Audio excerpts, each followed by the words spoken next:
É um prazer sempre muito grande estar com vocês. Já estava sentindo muita saudade, né?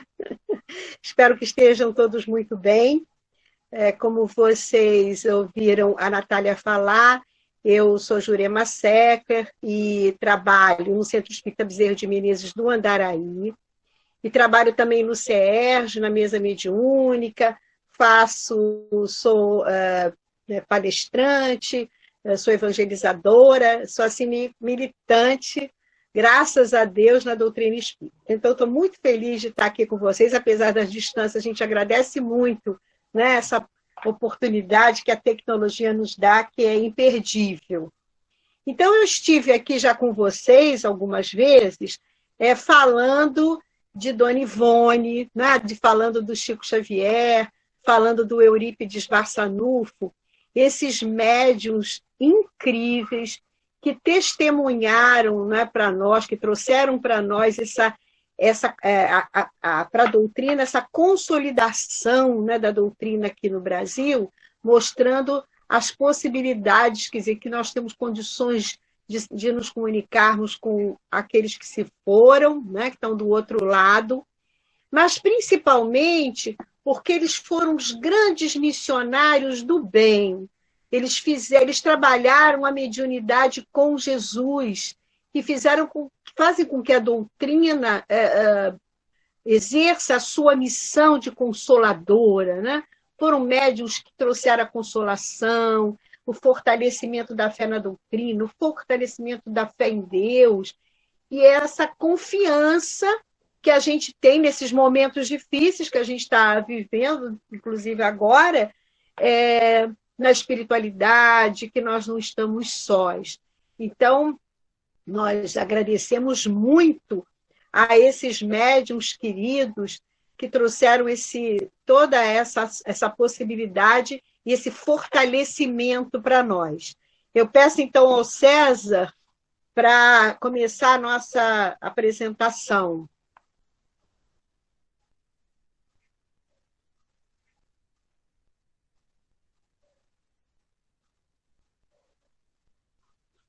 Essa primeira imagem que vocês estão vendo aí, justamente eu trago para vocês hoje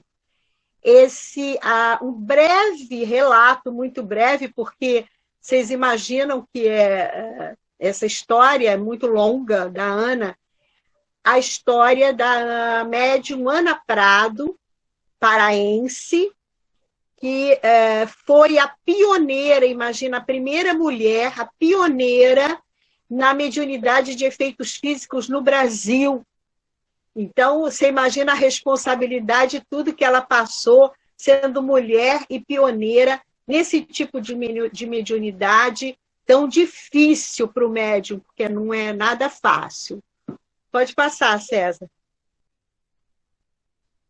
Então, a Ana Rebelo Prado, ela nasceu por volta de 1883, porque os pesquisadores não conseguiram encontrar esse documento até do nascimento dela, mas ela nasceu por volta de 1883, lá em Parintins, no Pará. Parintins é uma ilha que fica na margem direita do rio Amazonas, e ficou assim muito famosa, né, Parintins, por causa daquele festival folclórico, entre aqueles grupos de boi-bumbá, o Garantido e o Caprichoso, né? Uma festa assim, incrível que existe lá.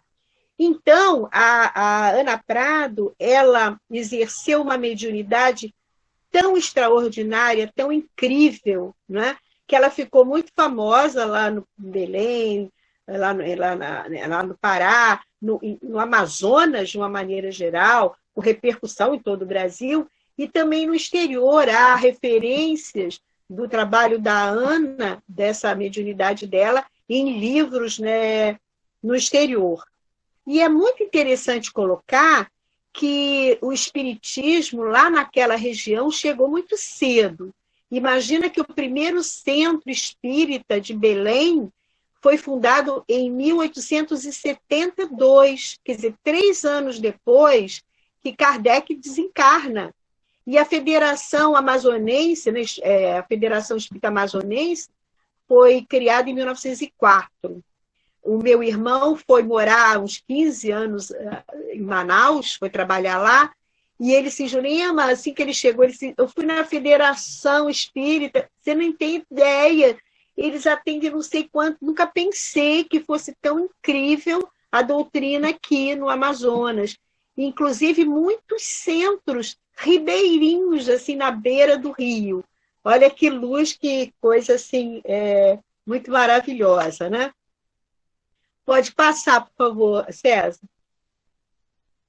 Então, esse livro que eu estou mostrando a capa para vocês, que eu tenho aqui do meu lado, quer dizer, tudo que eu vou falar para vocês eu retirei desse livro, desse grande pesquisador cearense, que é o Samuel Magalhães. Então, o Samuel Nunes Magalhães ele fez uma pesquisa muito intensa, né, sobre a Ana, foi buscar todo esse material, e o que ele descobriu? Que havia 2 livros muito importantes sobre ela, que foram escritos pelo Raimundo Nogueira de Faria, que testemunhou, que participou, que assistiu a essas reuniões memoráveis da Ana, e que escreveu 2 trabalhos, o Trabalho dos Mortos e Renascença da Alma. Então, ele foi buscar esses livros, e esse Raimundo Nogueira de Faria era um homem público muito importante da época, chegou a ser secretário de Segurança Pública do Pará, e ele participou das reuniões e ele deixava tudo registrado em ata.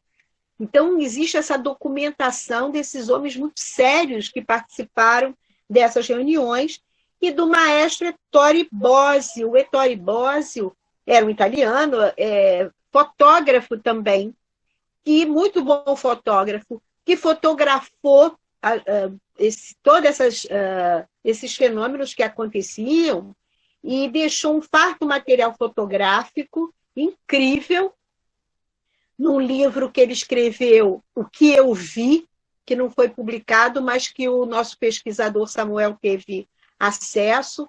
Então, esse livro tem todos esses relatos e tem esse material fotográfico importante.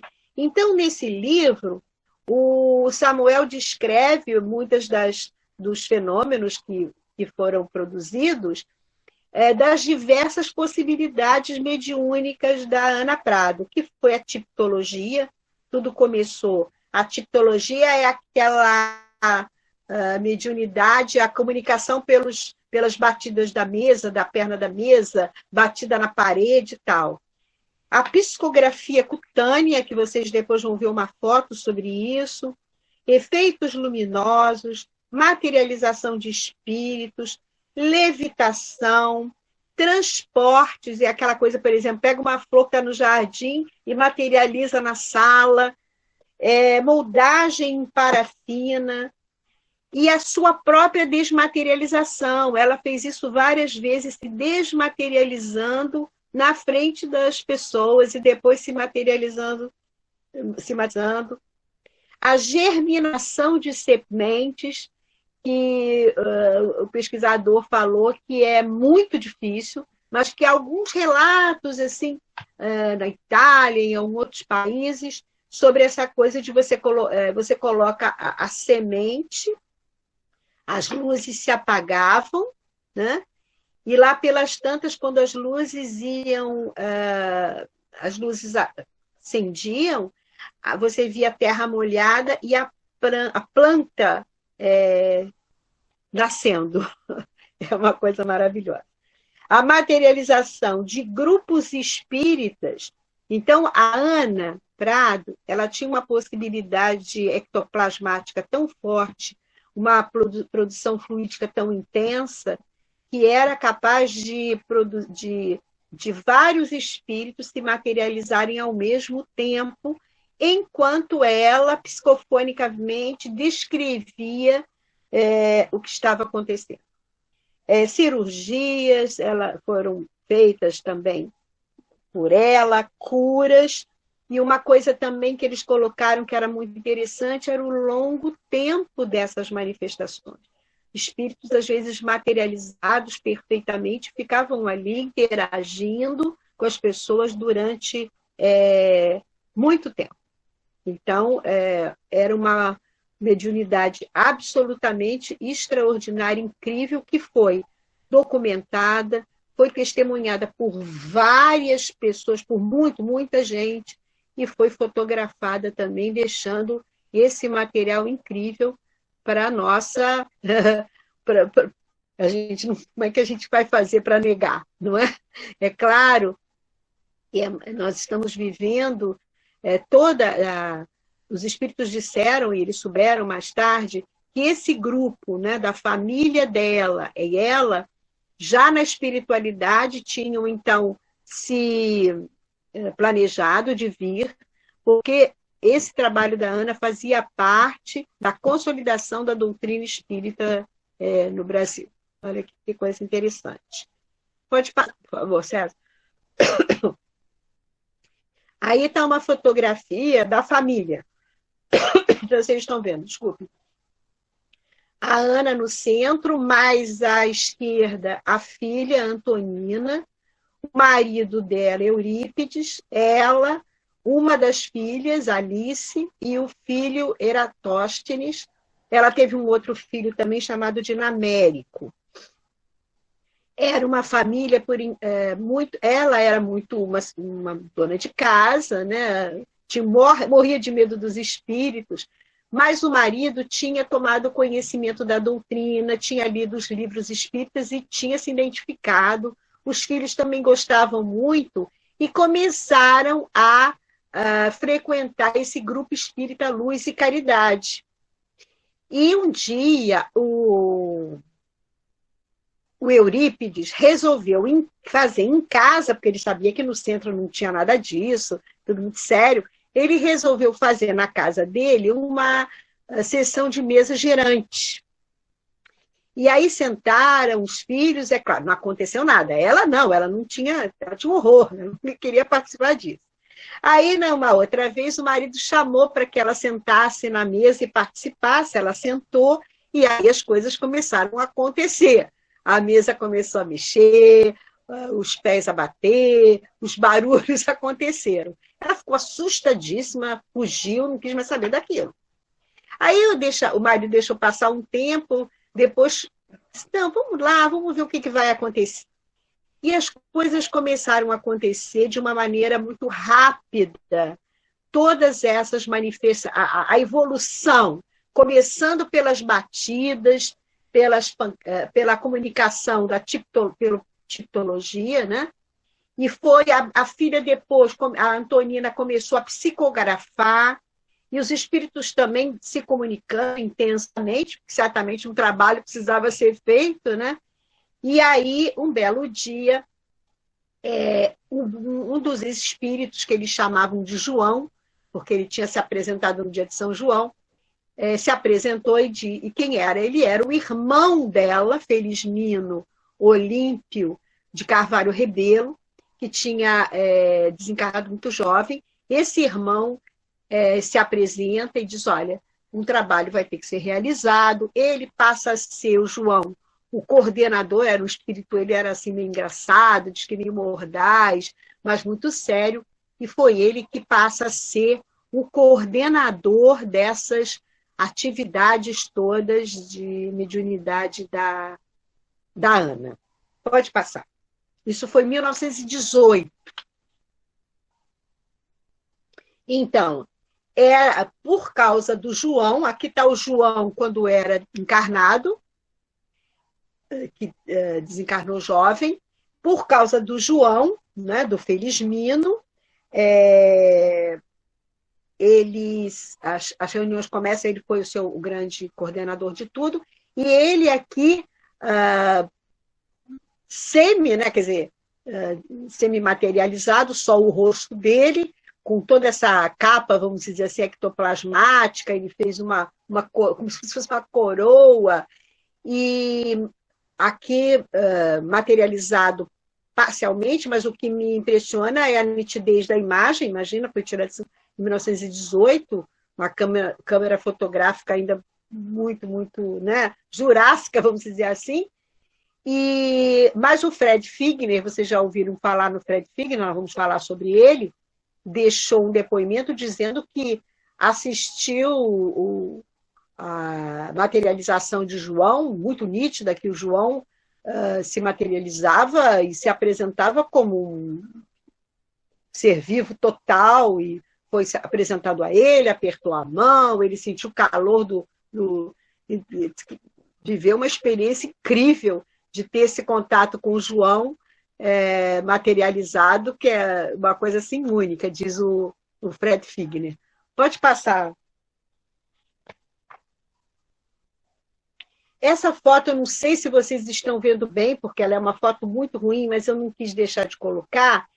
É o seguinte, o João, de vez em quando, inventava umas coisas, e um dia a irmã, quando foi ver, ele tinha escrito no braço dela Deus e João.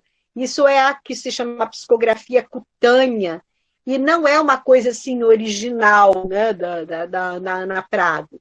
Esse tipo de mediunidade ou de possibilidade mediúnica é mais comum. Por exemplo, aquelas pessoas que apresentam aquelas chagas no corpo, isso é comum. Eu vou deixar como um trabalho de casa para vocês fazerem uma pesquisa sobre esse assunto, porque vocês vejam bem. Cada uma dessas possibilidades é um mundo de pesquisa, de coisas super interessantes. Como é que o espírito consegue... Diz que ficava uma coisa um pouco em alto relevo. Como é que isso depois desaparecia do corpo? Certamente desaparecia. Como é que isso ia sendo aos poucos? Isso aí eu também vou pesquisar, e vocês também, essa psicografia cutânea, mas é uma coisa assim muito interessante. Pode passar, Sérgio. E aí nós estamos vendo a Ana Prado. Ela, quando essas manifestações de materialização, por exemplo, ela sentava na cadeira dela de balanço e apagava, e de repente começavam. Então a coisa começou assim, ela sentava, e dizem, né, os relatos, que isso tudo foi muito rápido que foram acontecendo esse desenvolvimento da mediunidade dela. Talvez porque os espíritos soubessem que ela ia ficar muito pouco tempo, né? Então, ela, no início, como ela foi muito combatida, claro, a intolerância total, muitas calúnias, ela sofreu muito. Imagina, era uma senhora, mulher, nunca tinha acontecido, não sabia nada daquilo, e teve que passar por tudo isso. Então, diziam que fizeram para ela uma gaiola, né, onde ela ficava, tipo uma gaiola, um grade, para evitar, para que mostrasse que não havia fraude, não havia desonestidade, mas que aos poucos eles foram tirando aquilo, e ela sentava nessa cadeira, meio que dormia, e aí as pessoas iam começando a ver a produção, essa produção, né, do ectoplasma, e que eu gostaria muito de até ler para vocês, né, porque é uma coisa impressionante, né? Você vê uma pessoa ali, e essa produção saindo dos orifícios, né, do corpo da pessoa, meu Deus, o que é isso? E aí eu fui buscar o nosso André Luiz no livro Nos Domínios da Mediunidade, que ele diz assim: o ectoplasma está situado entre a matéria densa e a matéria perispirítica, quer dizer, ele não é nem corpo, nem perispírito. Assim como um produto de emanações da alma pelo filtro do corpo, e é peculiar não somente ao homem, mas a todas as formas da natureza. Então, todas as formas da natureza têm essa possibilidade, né, da produção ectoplasmática. É um elemento amorfo, mas de grande potência e vitalidade. E funciona como condutor de eletricidade e magnetismo. E que está subordinado ao pensamento, à vontade do médium, que, por sua vez, está sintonizado com a mente do espírito, né? Infinitamente plástico ele dá forma parcial ou total às entidades, que se fazem visíveis aos olhos dos companheiros terrenos ou diante da objetiva fotográfica. Então, essa é a descrição que o André Luiz faz desse material incrível aí, que é o ectoplasma, que é uma coisa tão natural, mas é que para nós ainda é uma coisa muito excepcional assistir certamente a uma situação dessas. Pode passar. Aqui é uma fotografia que o Ettore tira do início da desmaterialização dela. Está ainda bem iniciado, a gente já começa a ver o braço dela, já aparece o outro lado da cadeira, o rosto também já vai diminuindo, a perna também vai desaparecendo. Pode passar, César.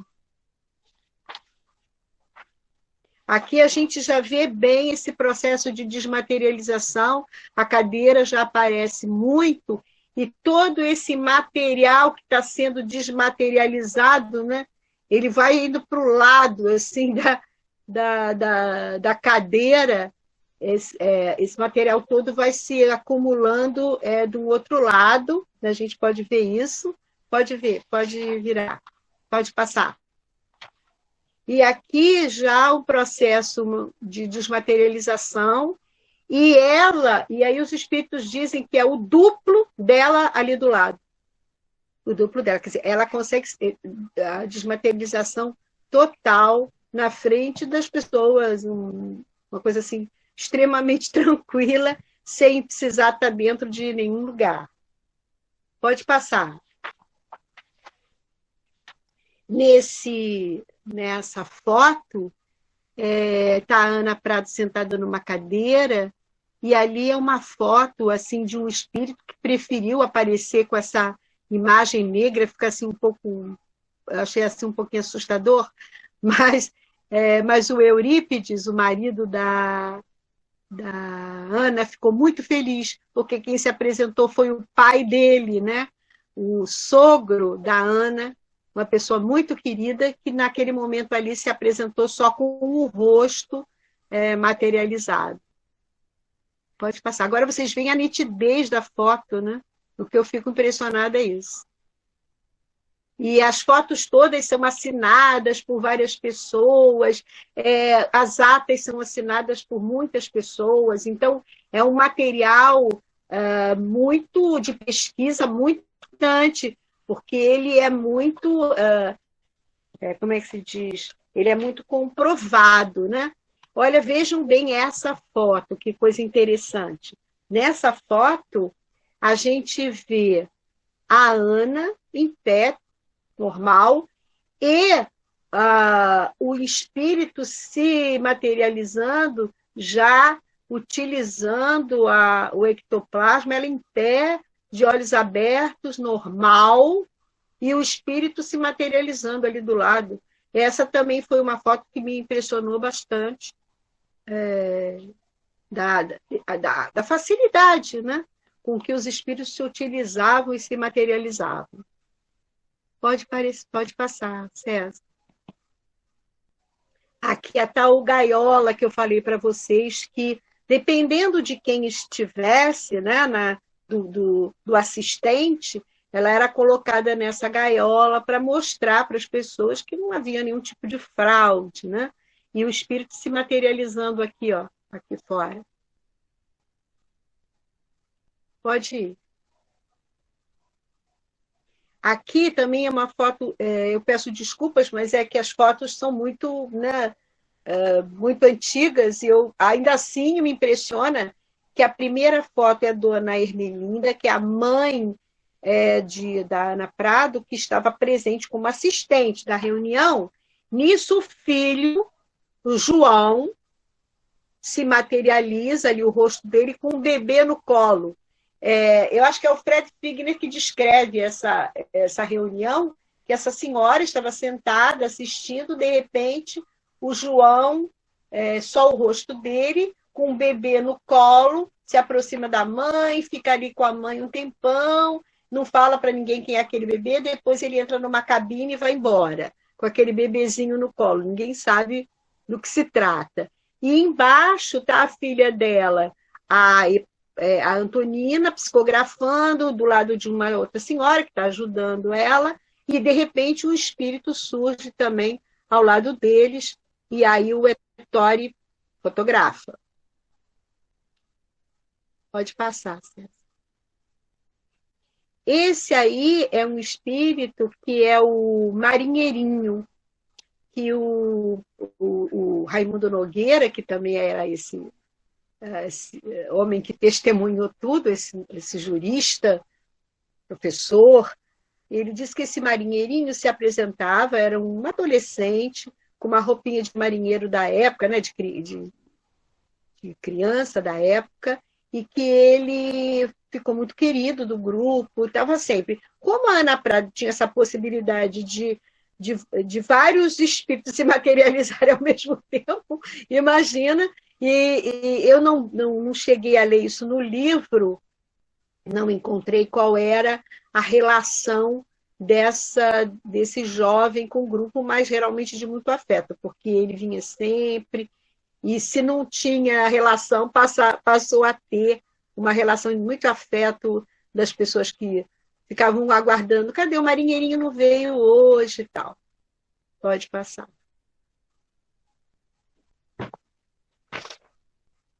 Bom, esse daí, agora, é um momento assim muito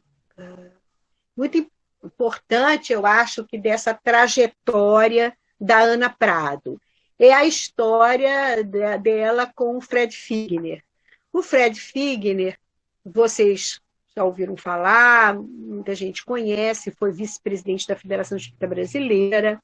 O Fred Figner tem uma história incrível de vida, veio, se não me engano, gente, acho que eu vou errar, acho que ele veio da Armênia, uma coisa assim, colocaram ele num navio, ele muito novizinho, acho que 15 anos, 14 anos, para poder fugir da fome, da guerra na Europa.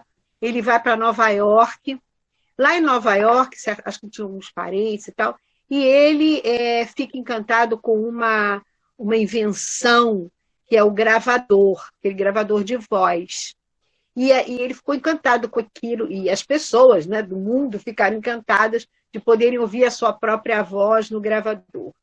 Tanto fez que conseguiu comprar um aparelho desses, e ele foi ganhando dinheiro, indo nas cidadezinhas, e ficava aquela fila, as pessoas gravando a sua voz. E um dia ele pega um navio e vem para Manaus, porque Manaus era muito perto lá nos Estados Unidos. E ele vem, e em Manaus também ele continua a ganhar dinheiro com isso, até que ele vem para o Rio. Enfim, ele fica muito rico, e foi ele que criou a primeira indústria fonográfica no Brasil. Ele cria uma fábrica, a indústria daqueles gramofones, daqueles discos, né, de cera. É ele que traz a primeira indústria fonográfica para o Brasil. E ele constrói uma casa que está em pé, lá no Flamengo, na rua Marquês de Abrantes, e quem quiser ver essa casa onde ele viveu, o Fred Figner, acho que agora é sede do SESC. Eu visitei essa casa algumas vezes, eu não sei se ela está aberta ao público. Então, o Fred Figner é essa família do Fred Figner. Então, eu tenho uma foto, ele, a filha mais velha, Raquel, a outra filha, Helena, a filhinha do meio, Leontina, e a pequenininha, bebezinho, Lélia, a esposa Esther. Só que a filha Raquel falece, ele perde a filha, uma tragédia gigantesca na vida dele, ele fica muito arrasado, a esposa arrasada, todo mundo arrasado. Ele, então, já tinha lido muita coisa da doutrina, e ele tinha lido o livro do William Crookes com a Kate King, né? Aquela experiência do William Crookes, aquelas materializações de Kate King com o William Crookes. E aí, nisso, ele lê a história da Ana Prado, lá em Belém. O que ele faz? Ele põe a família toda no navio e vai para lá. E vai para lá, para Belém, levando a esposa, as crianças, vai todo mundo para Belém.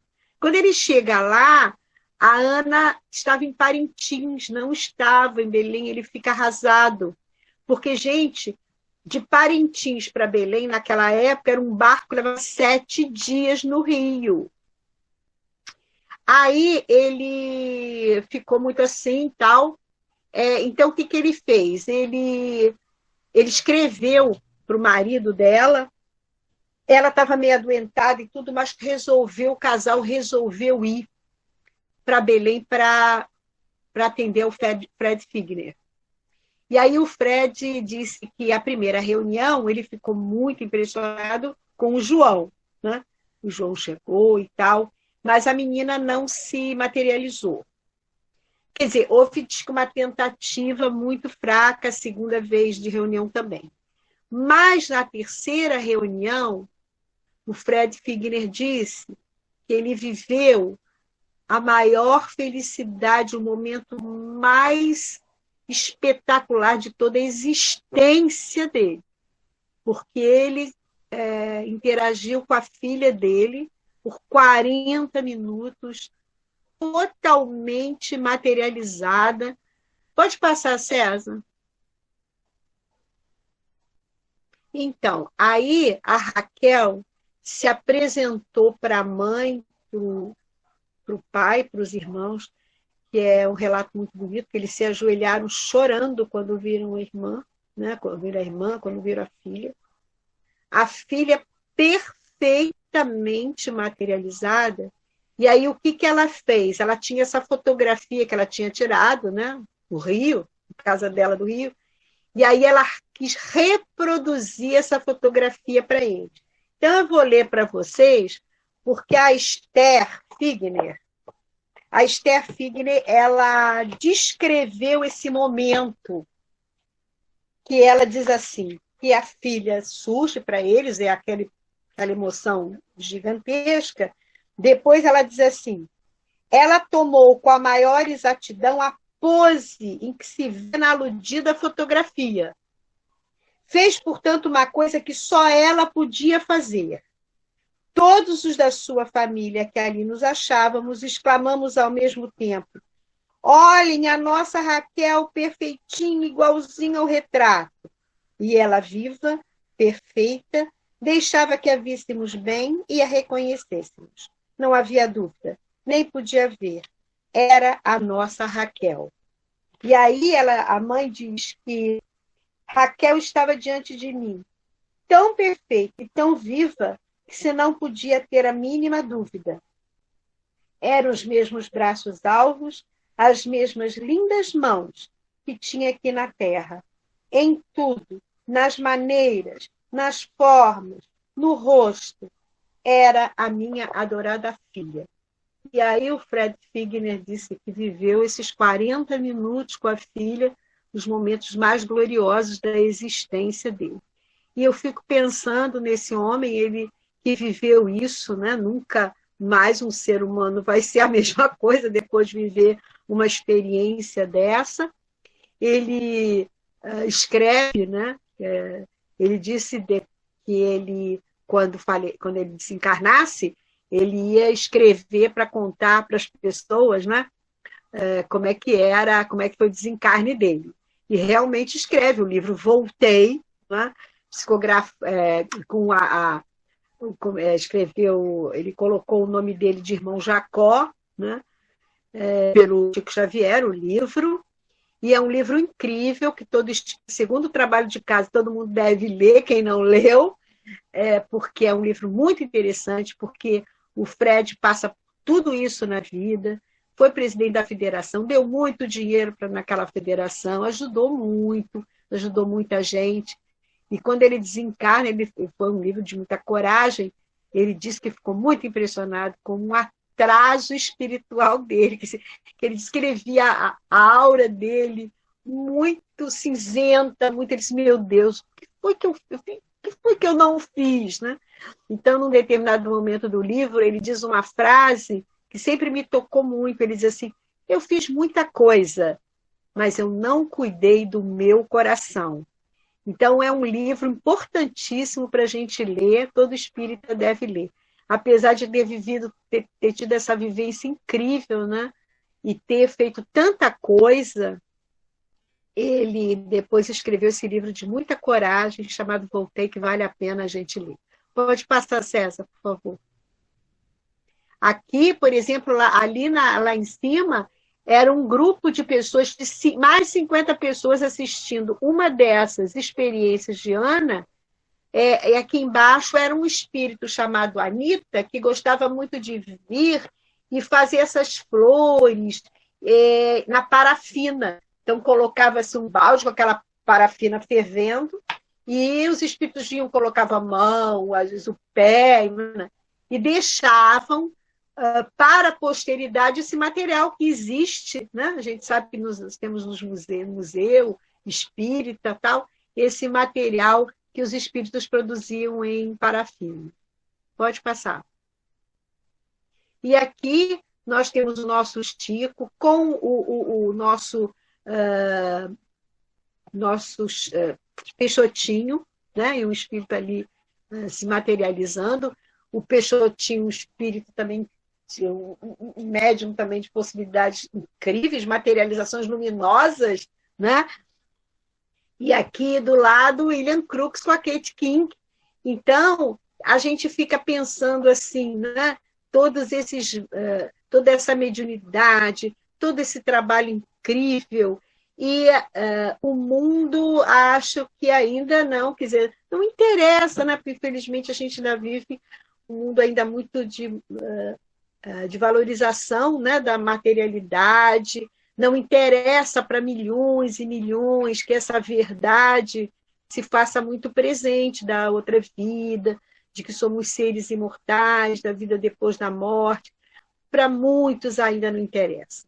Mas eu acho que é muito importante que a gente pesquise esses assuntos, como o Samuel, que teve uma dificuldade muito grande de já conseguir esse material, de pesquisar, porque os espíritos trouxeram isso tudo para a consolidação da doutrina. Então, toda essa memória, a preservação dessa memória dos pioneiros, porque esses espíritos todos, gente, sofrem muito, né? Olha, o Chico, o próprio Divaldo, a própria Dona Ivone, o Peixotinho, esse tipo de mediunidade, eu até peguei aqui o livro do Paulo César Frutuoso, A Face Oculta da Medicina. Aqui na lombada ele diz assim: geralmente são espíritos endividados e perseguidos por legiões de inimigos do plano invisível, que não titubeiam diante de qualquer oportunidade de prejudicá-los ou fazê-los sofrer. A raríssima sensitividade fenomênica mediúnica, para esses médiuns, né, é uma inestimável ferramenta de trabalho de resgate. Inúmeros enfermos são beneficiados com os recursos energéticos deles extraídos pelas entidades benfeitoras, sobretudo os médicos espirituais. Então, eles fazem um trabalho gigantesco e, por isso, são muito perseguidos.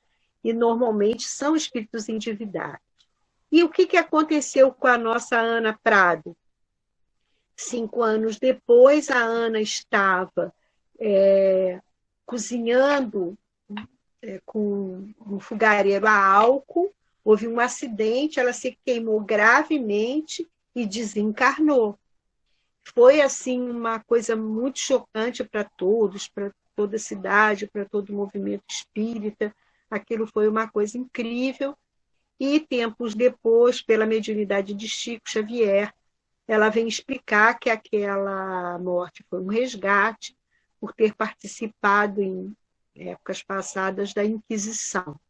E também deixa, nessa mensagem, ela deixa um recadinho dizendo o seguinte, quer ver?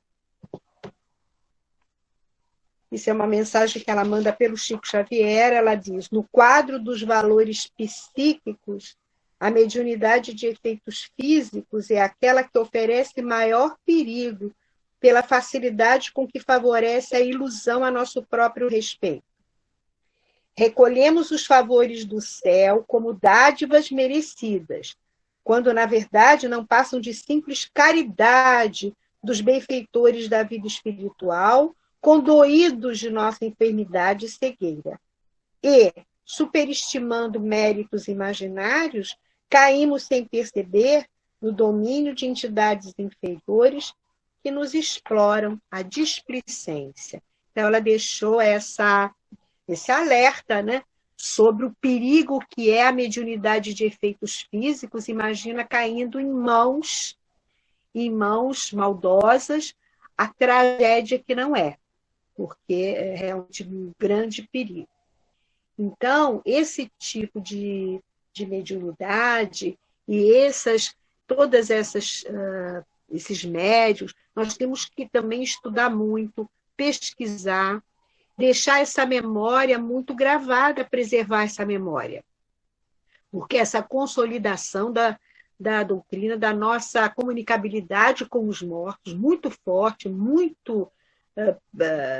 esses testemunhos desses grandes homens que viram isso tudo e não tem como você negar, isso é muito importante, porque eles fortalecem muito a nossa fé, a fé na nossa doutrina, e a fé em Deus, e a fé de que não estamos sós, que estamos juntos, estamos aí, e na bondade da espiritualidade superior conosco. Então, eu vim trazer esse relato da Ana, porque eu acho tão importante a gente estudar isso tudo, deixar essa memória aí, preservada desses pioneiros. Lá no CERJ, nós temos um projeto que é Os Pioneiros, em que a gente está batalhando pela memória espírita e por essa preservação desses grandes homens que vieram desbravar esse campo. Muito obrigada a vocês por terem me ouvido e vamos ver qual vai ser a próxima. Obrigada.